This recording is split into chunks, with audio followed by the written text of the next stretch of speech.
नमस्कार विद्यार्थियों, बीए भाग प्रथम की इस ऑनलाइन कक्षा में आप सभी का स्वागत है। आज हम प्रश्न पत्र प्रथम प्राचीन एवं मध्यकालीन काव्य के अंतर्गत ढोला मारूरा दूहा की व्याख्या पर बात करेंगे। ढोला मारूरा दूहा राजस्थान का एक प्रसिद्ध लोक काव्य है। इसमें राजकुमार ढोला और राजकुमारी मारवणी की प्रेम कथा का अत्यंत मार्मिक वर्णन है। इस लोक काव्य में श्रृंगार के मधुर और मर्यादित चित्र अंकित हैं, जिसमें श्रृंगार के संयोग और वियोग दोनों ही पक्षों का अत्यंत सुंदर अंकन किया गया है।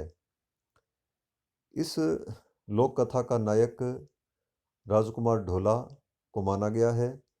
राजकुमार ढोला जो कछवा वंश के राजा नरवर का पुत्र है और नायिका राजकुमारी मारवणी है, जो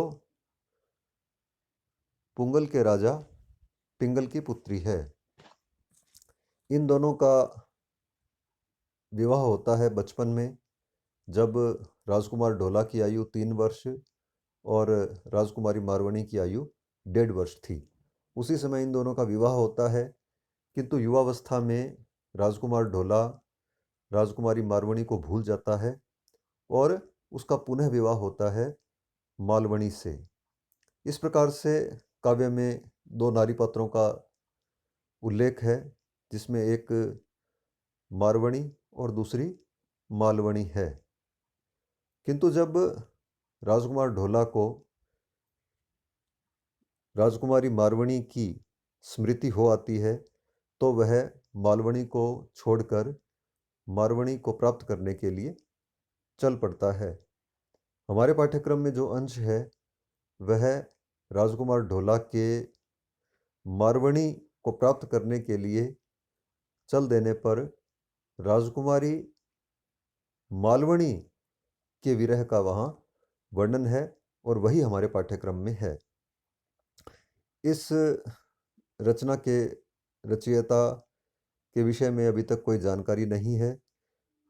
केवल कुशल लाभ को इस रचना का संकलन करता माना गया है। इस रचना की ऐतिहासिकता को लेकर भी विद्वान एक मत नहीं है, किंतु यह रचना सैकड़ों वर्षों से राजस्थान में अत्यंत लोकप्रिय रही है और जन जन के मुख पर एक लोक गाथा के रूप में यह चली आ रही है। यही इसकी मुख्य विशेषता है।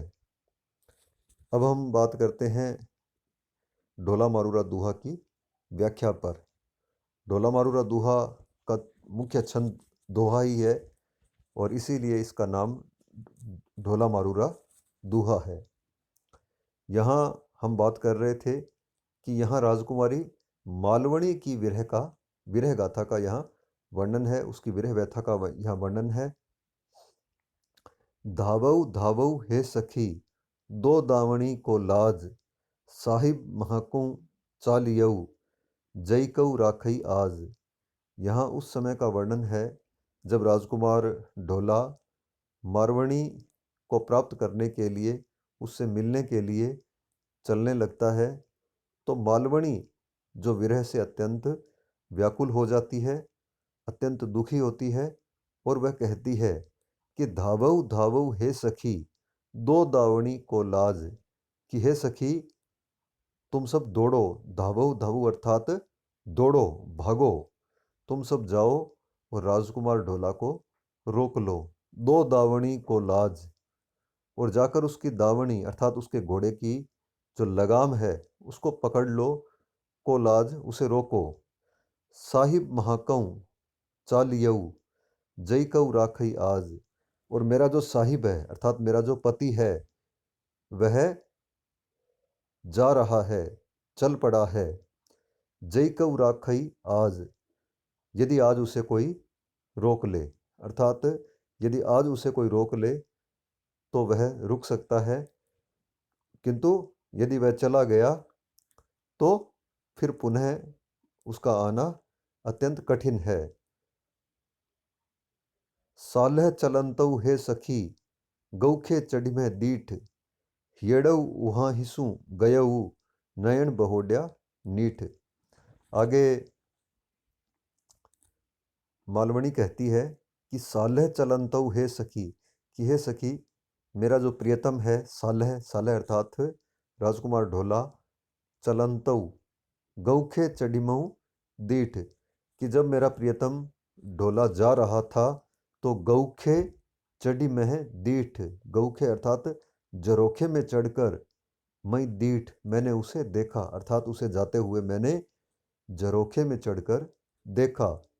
हियड़ऊ उहा हिसू गयऊ नयन बहोड्या नीठ, और मेरा जो हियड़ऊ है, हियड़ऊ अर्थात मेरा जो हृदय है, वो हृदय उहा हिसू गयऊ उसके साथ ही चला गया, अर्थात मेरा प्रियतम स्वयं तो गया किंतु मेरा हृदय भी साथ ले गया।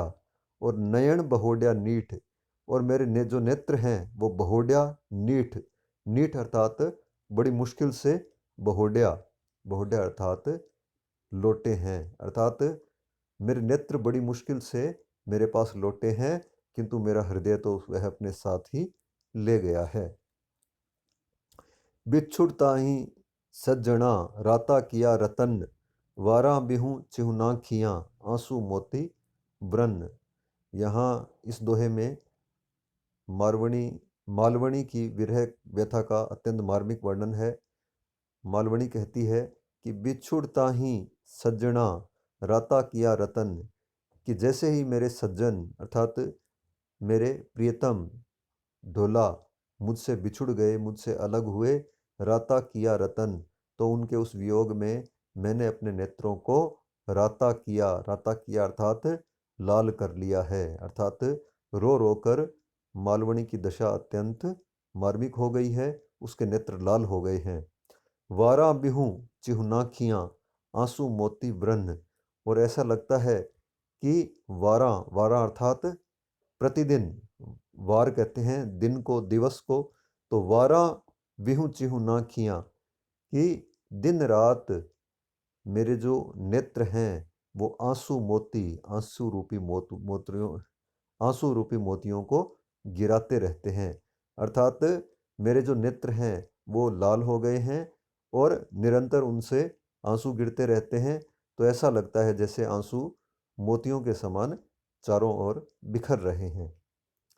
सज्जनियाँ वो उड़ाई कई मंदिर बैठी आई, मंदिर काड़ऊ नाग ज्यों हेलऊ दे दे खाई।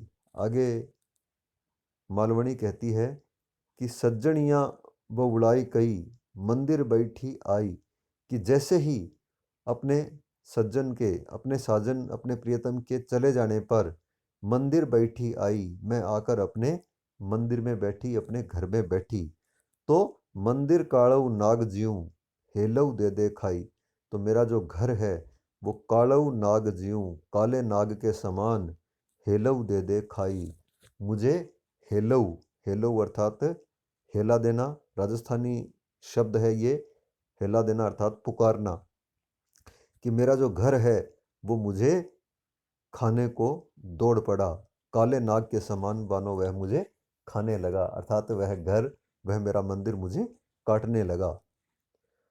हैरे जीव नीलज तू निक्षु जात न तोही, प्रिय बिछुड़त निक्षु नहीं रहियऊ लजावण मोही। आगे मालवणी अपने हृदय को, अपने प्राणों को कोसते हुए कहती है कि हैरे जीव निर्लज तू, हे मेरे जीव, हे मेरे प्राण, तुम निर्लज हो, निर्लज हो, निक्षु जात न तो ही, तुम निर्लज इसलिए हो कि जब मेरे प्रियतम यहाँ से गए तो उनके साथ ही तुम्हें भी चले जाना था, अर्थात उसी समय मेरी मृत्यु हो जानी चाहिए थी, किंतु मेरे प्राण निर्लज हैं जो ये मेरे शरीर से निकले नहीं, निक्षु जात न तो ही, कि तुमसे निकला भी नहीं गया, प्रिय बिछुड़त निक्षु नहीं रहेउ लजावण मोही, और प्रिय के बिछुड़ने पर तुम निकल नहीं पाए, रहेउ लजावण मोही, ऐसा लगता है जैसे तुम मुझे लज्जित करने के लिए ही रह गए हो, अर्थात तुम जो मेरे शरीर में अभी तक विद्यमान हो तो वो केवल इसलिए हो कि मुझे लज्जित कर सको। बिछड़ ताई सज्जणा क्या ही कहण न लद्द, तिण वेला कंठ रोकियऊ जानक सिंधी खद। आगे मालवणी उस समय का को याद करती है जब उसके प्रियतम उससे बिछुड़ रहे थे कि बिछड़ता ही सज्जना क्या ही कहन न लद, कि जब मेरे प्रियतम मुझसे बिछुड़ रहे थे, अलग हो रहे थे, तो क्या ही कहन न लद, मैं कुछ भी कह नहीं पाई, अर्थात मेरे मुंह से कुछ भी शब्द नहीं निकले। तीन वेला कंठ रोकियऊ, उस समय तीन वेला अर्थात उस समय कंठ रोकियऊ, मेरे जो कंठ हैं वो रुक गए, रुंध गए।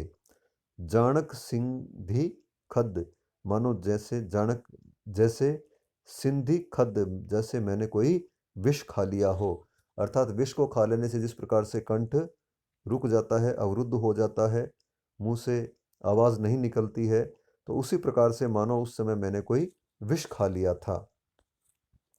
आगे मालवणी कहती है, ढोला हूँ तुझ बाहिरी, जिलन गई तड़ाई, उजड़ काड़ा नाग ज्यूं लहरी ले ले खाई, कि हे ढोला हूँ तुझ बाहिरी, झिलन गई तड़ाई, कि हे डोला तुझसे बिछुड़कर, तुझसे अलग होने के बाद जब मैं तालाब पर गई तो उजड़ काड़ा नाग ज्यूं लहरी ले ले खाई, तो वो जो जल है वो काले नाग के समान लहरी ले ले खाई, लहरा कर मुझे खाने लगा। अर्थात वियोग के समय प्रकृति की सुंदर वस्तुएं भी कष्टदायक हो जाती हैं, और यही स्थिति मालवणी की है। मालवणी को तालाब का जल भी काले नाग के समान प्रतीत होता है और वह ऐसा लगता है जैसे उसे खा रहा है। सुंदर सोड़ सिंगार सजी, गई सरोवर पाड़, चंद मुड़क्यऊ जड़ हंस्यऊ, जड़हर कंपी पाड़।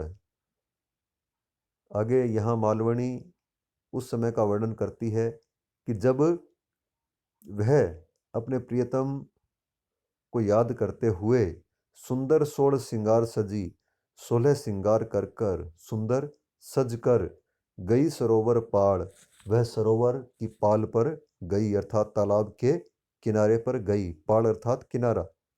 वह तालाब के किनारे पर गई तो चंद मुड़क्यऊ जड़ हंस्यऊ, तो उसे देखकर चंद्रमा मुड़क्यऊ, मुड़क्यऊ अर्थात हंसने लगा, मुस्कुराने लगा, और जड़ हंस्यऊ जल हंसा, जड़हर कंपी पाल, और ऐसा लगा जैसे सरोवर की पाल भी कांपने लगी। तो यहाँ पर यद्यपि चंद्रमा का हंसते हुए दिखाई देना और जल का मुस्कुराना और सरोवर की पाल का कंपायमान होना, यह सब सामान्य प्राकृतिक घटनाएं हैं, किंतु मालवणी को अपने विरह के कारण ऐसा प्रतीत होता है कि ये सभी उसका उपहास कर रहे हैं और अपने प्रियतम से जो वह अलग हो गई है उसी पर ये सब हंस रहे हैं।